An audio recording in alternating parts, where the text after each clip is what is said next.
Welcome to the Mutually Amazing Podcast. I'm your host, Mike Domish with the Center for Respect. The episode you're about to listen to was recorded when this show used to be called the Respect Podcast, so you might hear that mentioned during this episode. Well, let's get to the show. Today's guest, through speaking, training, and coaching, Jan Spence inspires individuals to dare to be different so that together we can transform the world. She also fulfilled one of her lifelong dreams by playing women's professional full tackle football with the Jacksonville Dixie Blues. Thank you, Jan, for joining us today. Thank you so much for having me, Mike. It's a pleasure. Absolutely. Let's dive into that first one. What, if you don't mind me asking, what years was that you were with the Jacksonville Dixie Blues? I was with them from the 2001 to 2002 season, their inaugural year. All right, because I knew someone that was with the team up here in the Wisconsin, Illinois region, I think at the same time, because that league was only for a short period of time, if I remember right, but it's a small world.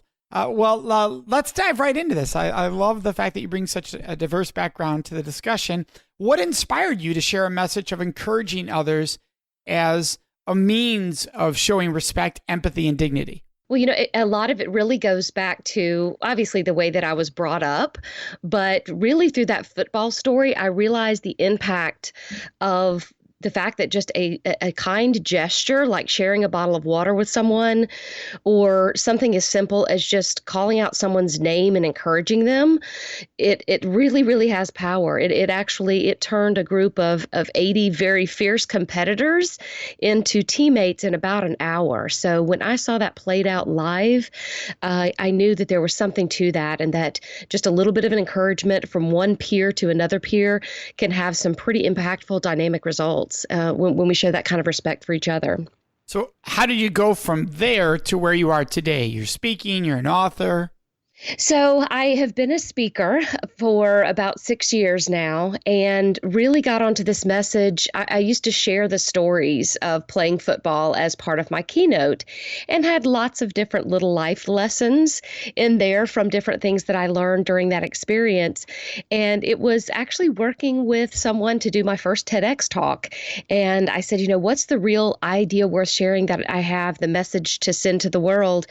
And she zoned in on the power of the fact that peer-to-peer encouragement, we hear a lot about it, employees encouraging, employers, the boss, the manager, the owner that encourages their employees and their subordinates.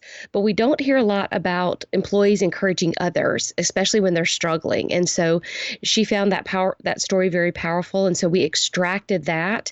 And from there, it just kind of caught fire and wrote the book. And now that's really just that whole employee engagement arena is the area that I've been focused on most lately. And for all of our listeners, the book is Cheer on Your Team, 52 Tips to Increase Employee Retention, Engagement, and Loyalty.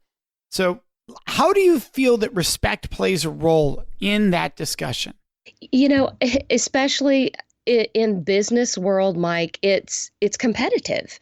And so we go to work, everyone has their pressure to perform, to hold their job. And so often that leads to not thinking about others around us. And so I think when we take a moment to really just respect someone by honoring who they are or where they are in their career, you might be the top salesperson or the top dog at the company, but that doesn't mean that person who's on that entry-level position doesn't need that respect, that encouragement, those kind words, those kind gestures, any more than the person who's doing the best job at the company. So it's something that we should be intentional about. And that's a lot of the message, is that it's very easy. What's easy to do is also easy not to do.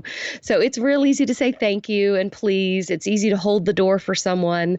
It's easy to fill the copy paper in the copy machine, but it's also easy to not do those things. And so when we are intentional about looking for those opportunities that are plentiful, they are around us every day, when we are intentional about seeking those out, it gives us that chance to just honor that person as a human being, and that they have value and they have worth, and show them that kind of respect on a day-to-day basis, whether it's in the workplace or at home or at the grocery store, everywhere. And so what would be, you have 52 specific lessons in the book. What are the 5 ones that you hear the most feedback on? One of the favorites is the sticky note sneak play. So with this one and I just created it myself by accident. I happened to have a pack of sticky notes with me when I was traveling to see a friend overseas. And I thought, I'm going to just leave her some messages. She was disappointed that I was leaving and sad to see me go. And I thought, you know what, I'm just going to leave some little sticky notes hidden in places around her home. So I put them inside the medicine cabinet, inside the freezer, inside the dishwasher. So just different places that I just put a little note of a word of encouragement. And I've done that with my spouse. I've done it with family and with coworkers. I was training a group of about 12 people, and when they were all at lunch, I snuck around and stuck little sticky notes, little words of encouragement to them all around the office. And so people tend to have a lot of fun with that, both personally and professionally. So top 5, gosh, I think the one that I hear often and get a lot of feedback on is people just forget to say thank you. They just overlook it, and people are doing their job, but they forget to stop, actually look them in the eye, take the time to give them their full attention, say their name, and just say, Mike, I really appreciate you, with sincerity and with authenticity. So that's another one I hear. Well, and that one's really key, right? You want to be specific, because I made that mistake for a long time of just saying, great job. But if you're just saying great job, it doesn't have credibility. Like, what am I doing a great job with, right? What specifically made that a great job? Exactly. And the timeliness is important. You bring up a great point. So it's not only being specific, but it's also addressing it right then. So to hear it at your annual review that you did a great job handling an angry customer, last May, doesn't have as much impact as it does. And then depending on the person, there's some differing thoughts on this, but some people want to be praised privately, and others appreciate it where it's public, where the whole team knows at the team meeting, and you call them out and just say, hey, I just want to appreciate and acknowledge what a great job so-and-so did with handling this angry customer, and just acknowledge that in public. So the timeliness of it is important as well. Awesome. So it would be a couple more. Here's another one. Very simple to do is just smiling. People get so intense during their day that they just forget to smile. Again, a simple thing that's easy to do, but it's also easy not to do. And then often I see executives and individuals, when they have to deliver some news that maybe is not going to be so welcome to the team, that putting a smile, there actually is research that has been done that shows that when someone smiles, they actually communicate confidence. And so therefore that instills in the group when they're hearing that glib news, but it's delivered with an authentic smile on someone's face, not a funny, quirky, laughing smile. Haha, we're in danger. The company's going downhill. That's not the kind of news I'm talking about. But just to say, hey, guys, it's been a tough quarter. Things are tough, but you know what? We're going to get through this, and I'm behind you, and I know we can do it as a team. So we're going to buckle up and switch some things up, and I know we're going to come out next quarter on the strong side. Saying that with a smile is very powerful and impactful, and just subliminally communicates confidence in that leader, that the company, that they believe in them and they're with them. They're the coach leading the team, and they've got this. Awesome. So what would be one last one? One last one. So, and this is one of my favorite ones, just a good old energy drink.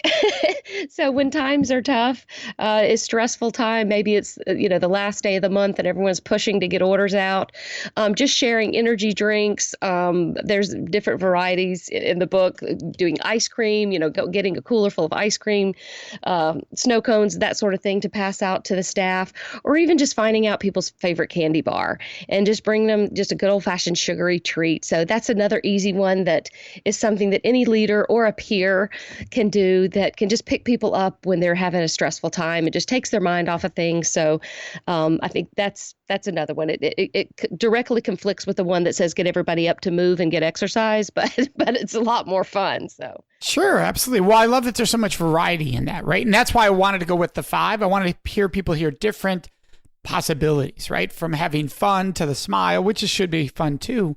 to all those different examples you gave, which were wonderful. So I'm going to back up now because this all started because of your experience playing professional football. What got you to even go that route? What got you to even try out? You know what? It started with my mother. I would remember it as a little girl. She would sit there on Saturday afternoons. I'm from the South, in case the accent didn't give it away. So in Georgia, we'd have SEC football on in the background, and she'd be watching football, college football, and be ironing clothes. And she would say, "That looks like so much fun. I want to put on the shoulder pads and the helmet and hit people." And so as I listened to her, she didn't realize, but her words were having influence over me. And her dream actually became my dream because I didn't know that little girls didn't have football teams. So I actually wanted to play football. And of course, the closest I got to doing that was to become a cheerleader because there weren't any football teams for little girls at the time. And so I carried that dream through my life. And it was actually a Sunday afternoon. My husband's reading the Sunday paper. And he tells me that a team, an expansion team, is coming to Jacksonville with the women's full tackle football, and the tryouts are soon, and I knew I had to do it.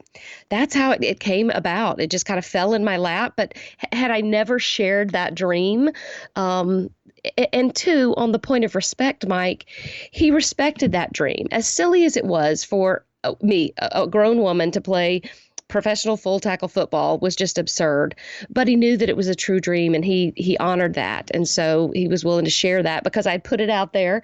He was willing to share that opportunity with me to have my dream come true. No, that's cool. Now, how many seasons did you play? I just played the one. So I was in the midst of my career change. And quite frankly, we never thought we would even go to the playoffs. I mean, my goodness, you can imagine, 50 women showing up. We've never put shoulder pads on. But, half of us, well, most of us had thrown a football, had caught a football, just kind of playing on the local ball field. But we'd never tackled someone before. So we had all these new basics that we had to figure out. And it was a lot of fun. It was a lot of fun for the coaches because they had these clean slates that they could impart upon us their wisdom on how to play the game, both physically and from a strategy standpoint. And so that was a lot of fun, just getting to learn those things. So anyway, we never thought we'd go to the playoffs. And again, I was in the middle of my career, so I had to make a choice at the end because it was a lot of time. Most of us had full-time jobs. And so all of the practices, everything else had to take place after hours. And so it was like having two full-time jobs at the time. And you mentioned earlier the one lesson was the teamwork and, sharing the bottle of water. What was another major takeaway you had from the entire, looking back at the full season?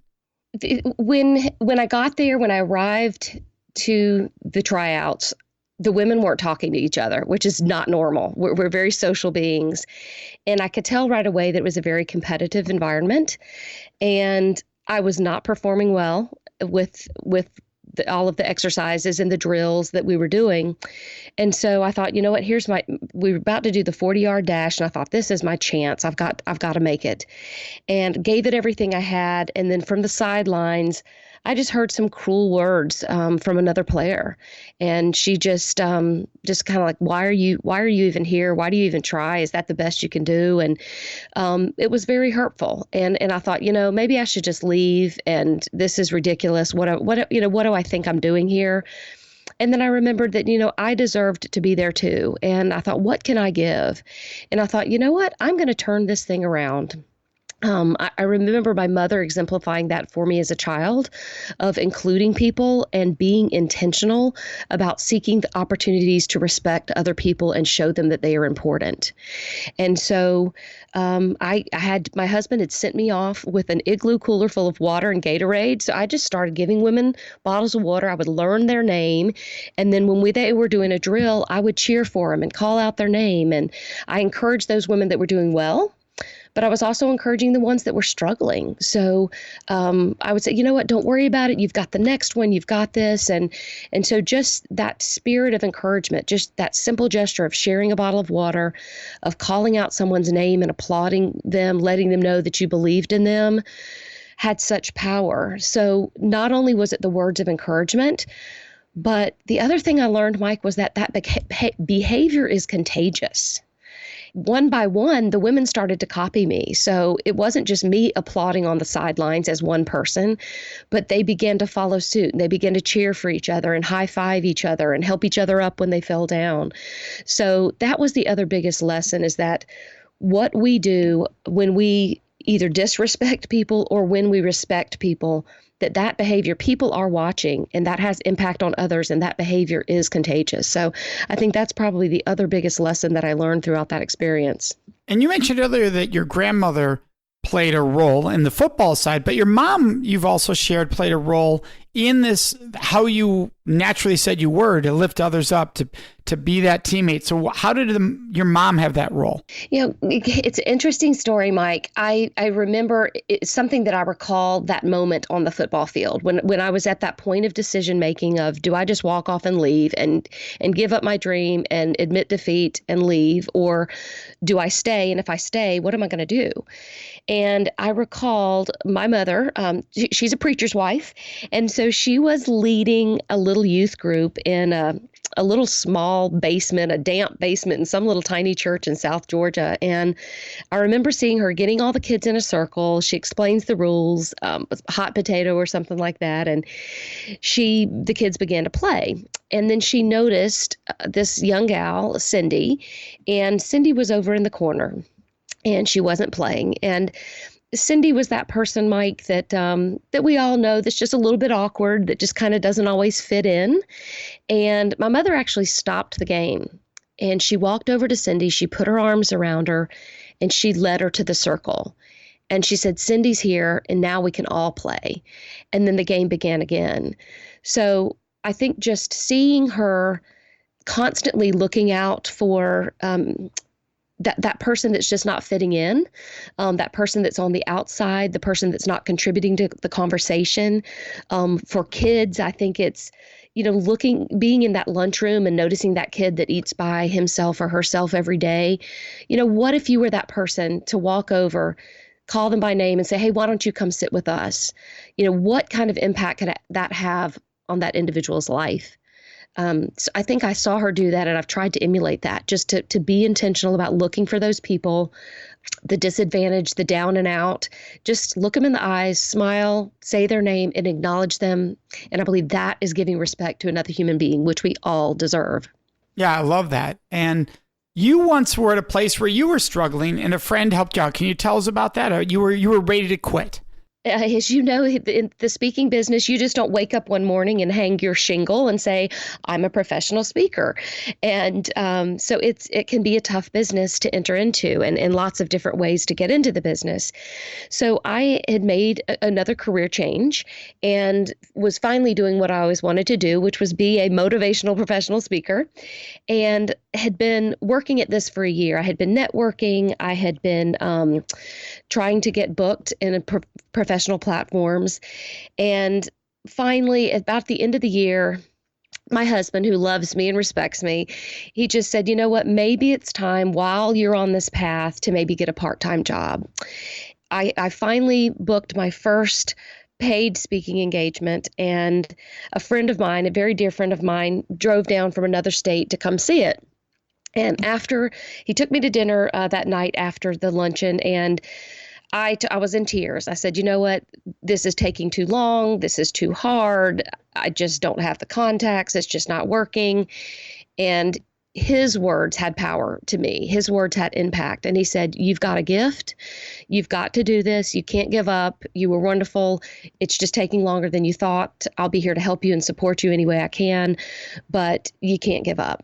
And so it was pivotal. I was just about to throw the towel in, and just someone being intentional about saying, "I believe in you, and you can do this," had power to keep me going. And here I am 6-7 years later. So it was an important time, and he knows now, how important that conversation was. It was pivotal in my life. That's incredibly powerful. Now, we're all about respect here, and you've brought up a lot of great examples of respecting teammates and colleagues. What does the word mean to you, the word respect? The word respect to me means honoring another individual in the place where they are at. So they may not be on the same page with me or with what I believe, but just honoring them in the place that they're at, and loving them where they are. I love that. That's a very similar definition we use, which is to be seen for who you are, right? Is to be respected. Love it. And so thank you for sharing that. I want to make sure everybody can find your book, find you. The book, once again, we brought up earlier, is Cheer on Your Team, 52 Tips to Increase Employee Retention, Engagement, and Loyalty. Your website, super easy, janspence.com, exactly like it sounds, JANSPENCE.com. So for all of our listeners, we'll have all of your LinkedIn, your social media, all of that in our show notes. Jan, thank you so much for joining us. Thank you for the message that you continue to share with the world. Love it, Mike. Thank you for having me. Absolutely. And for our listeners, you know what's next. That is Question of the Week. This week's question is, Mike, in the past year, what is a movie that you really enjoyed? And for me, it's one I've recently seen, Peanut Butter Falcon. That's the name of the movie. Check it out. Really powerful because you see characters coming from different places and you see people having their own struggles. And then you see the journey of trying to respect each person's gifts, personalities, talents, and strengths throughout the journey of the movie. And it doesn't mean that everybody makes all good choices, that everybody's always good to each other, but you see that process of the human existence and those characters. I think you're going to see the movie up for some awards because the acting is sensational, the character development, and the journey it takes you on. That's the movie Peanut Butter Falcon. We'd love to hear your questions, your thoughts, and your ideas. And the best place to leave those with us is on our Facebook page at facebook.com/Mutually Amazing Podcast. Of course, you can always contact us on our website at mutuallyamazingpodcast.com. Remember to subscribe to this show so you automatically get it every week. And if you could, take one moment to leave a review. That really helps other people find the show, which we are greatly appreciative of. So thank you so much for joining us. May you make today and every day a life full of mutually amazing relationships.